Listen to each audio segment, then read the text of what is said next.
What if a few simple things each day could make your life feel more grounded, more purposeful, and more connected to the way your ancestors once moved through the world? Not as some distant, idealized past, but as something you can actually live here and now, every day. If you're feeling the pull toward Indo-European paganism and need that extra spark of inspiration and encouragement for your spiritual practice, then this is for you. This is my spiritual practice.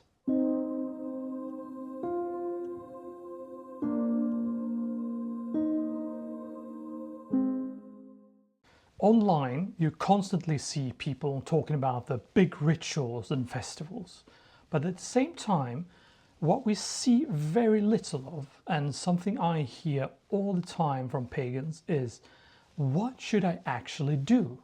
Or how do I live this on a daily basis, beyond the big rituals and seasonal festivals?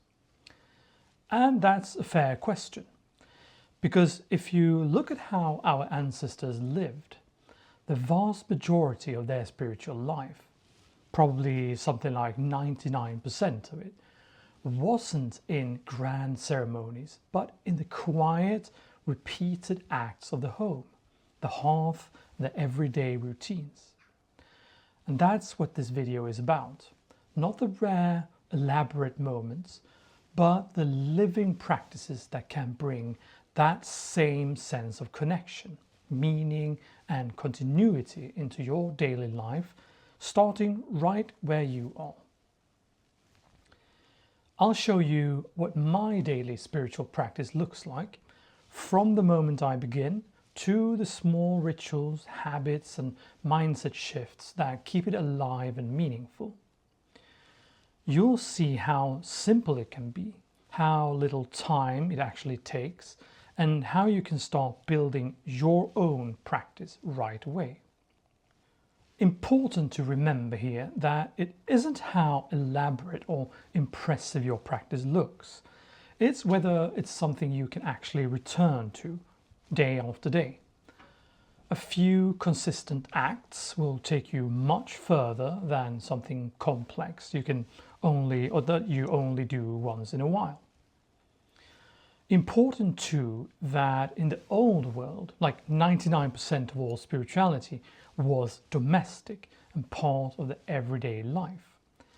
It was deeply personal, almost like each household and family had its own version of the tradition, its own customs and way of relating to the sacred, while the larger public rituals were structured and communal. I'll walk you through my spiritual practice on a regular weekday, what I return to in the flow of an ordinary day. This is as close to a vlog as you'll ever get on the Harmonia platform. Okay, so my day starts just before 6 a.m. There's something about that quiet hour before everything speeds up that feels like the right time to begin. I get up. I have a simple breakfast. Well, having lived many years in Paris, I'm actually lousy at eating breakfast at all. But then I sit down for about 15 minutes of meditation. Some days I do my dawn meditation. Some days I do my meditation that I call Awaken the Inner Sun. And other days I do the ancient Vedic meditation technique. You will find all these meditation techniques on the Harmonia platform. To me, this is one of the most important parts of the day, because that short moment of stillness does more than you'd expect. It helps clear the noise, steady your focus, and set a kind of inner direction before the day begins. It helps me get in contact with myself. And over time, you really notice the difference, not just in how you feel, but in how you move through your work, your decisions, and everything that comes your way. Make sure to check out our meditation guides on the platform.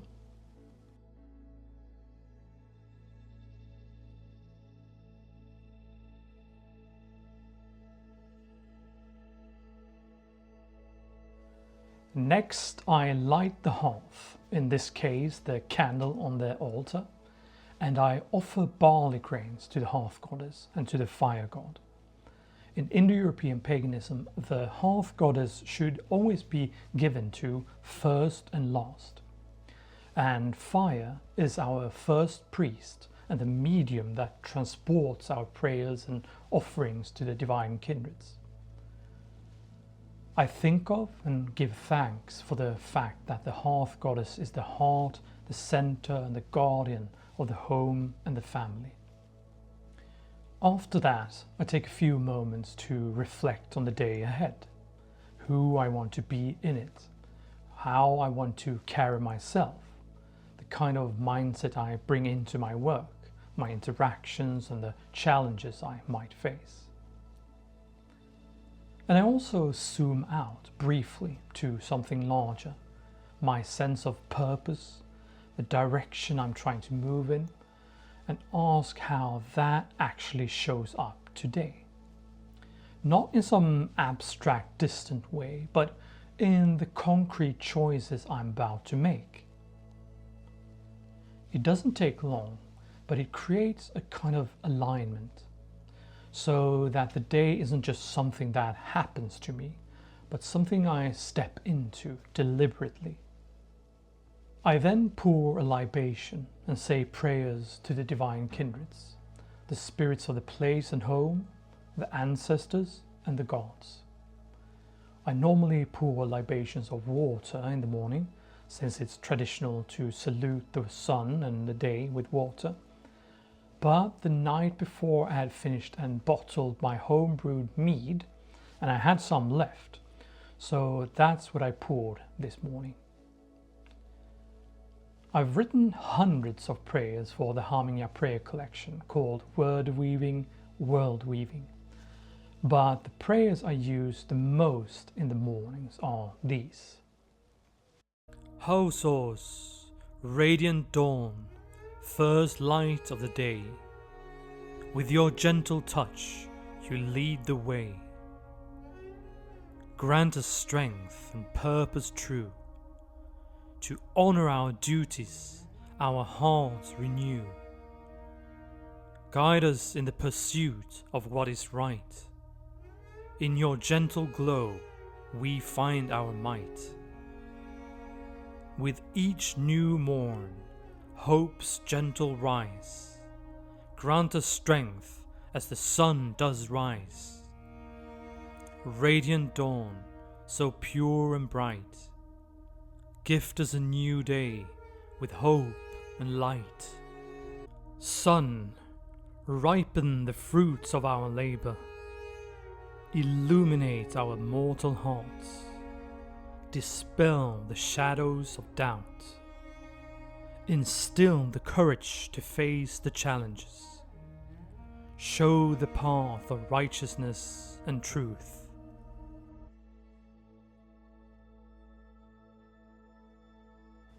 Radiant sun, I pour to you as you pour energy through me. In your awakening light, I shine as part of your brilliance.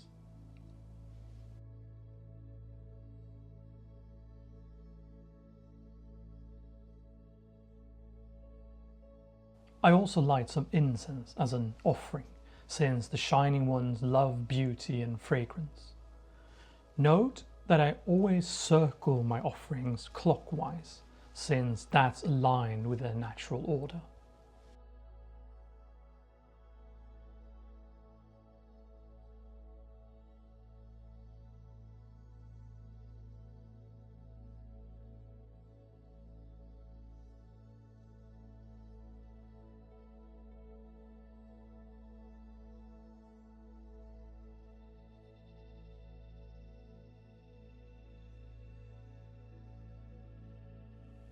After that, I get ready and move into the workday.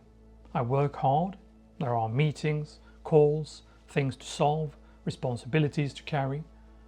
My work isn't separate from the spiritual practice. In many ways, this is part of it. How I show up, how I align with my purpose, how I handle pressure, how I treat people. That's where a lot of it is actually lived out. As I so often say, spirituality isn't something we have, it's something we do. And I usually take a fairly late lunch, but on the days I work from home, I pause briefly around the middle of the day. I do a short meditation I've developed myself that I call At the Peak. Just a few minutes to celebrate the sun at its peak and to reset myself. After that, I stand, light some incense as an offering, and say a noon prayer to the sun. It's a small moment, but it marks the turning point of the day, bringing a bit of awareness, gratitude, and intention back into the middle of something.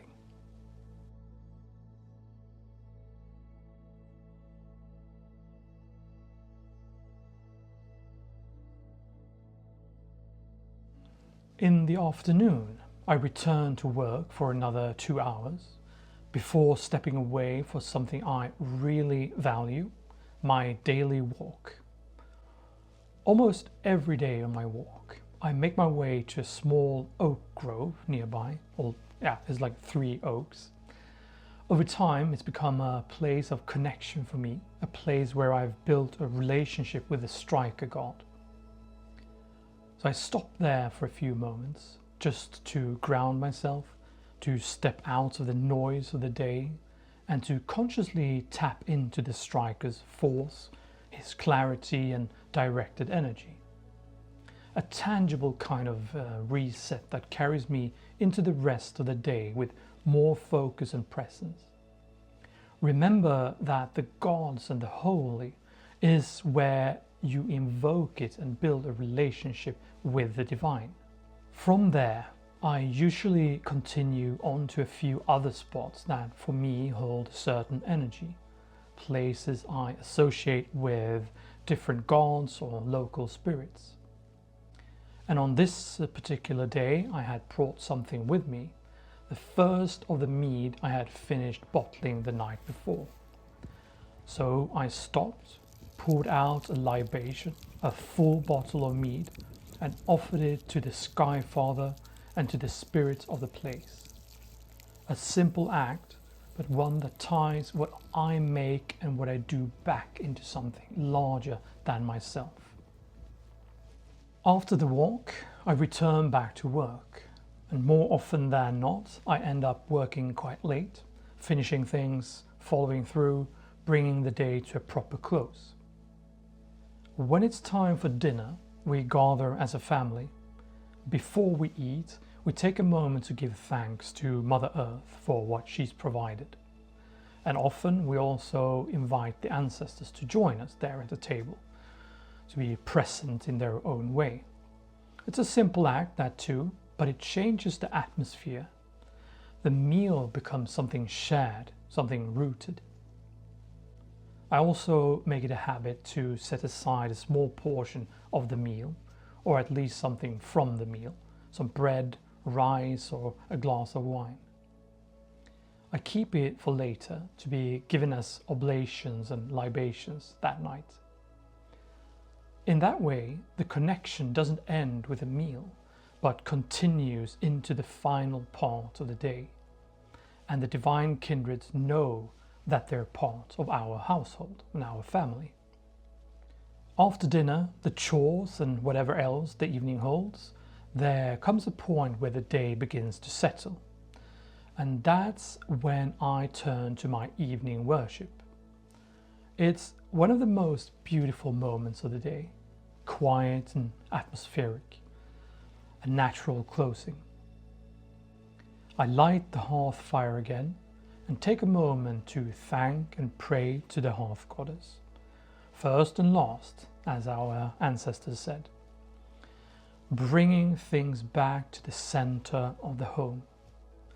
Then I reflect briefly on the day that's passed, what I did well, where I could have done better, and how I carried myself through it all. After that, I say my evening prayers. As a householder and pater familias, I see it as my responsibility to build and maintain a strong relationship with the gods, our ancestors, and the spirits of the place. Something that will help protect the family and support its well-being over time. So my evening prayers are often focused on that.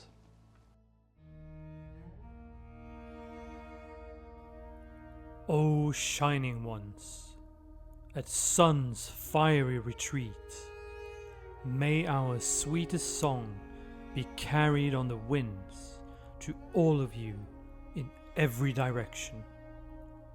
May our libations flow with the holy rivers to all of you in every direction. May our oblations travel on the tongues of Hengnis to all of you in every direction.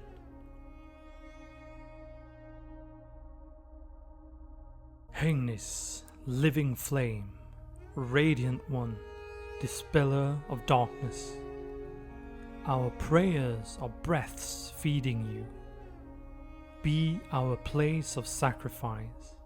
Bring hither the gods. Make our gifts fit for the undying ones. Hengnis, living flame, radiant one.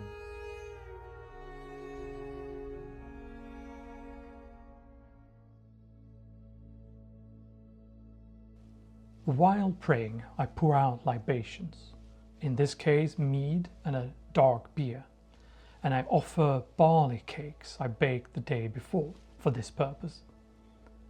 These kinds of offerings, like the barley cakes, go back a very long way. Barley cakes are among the oldest offerings we know of in Indo-European traditions. And if you're interested in them, I definitely recommend you check out the video I've made about them here on the platform, and also the video about barley itself.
Before bedtime, I often also greet the moon.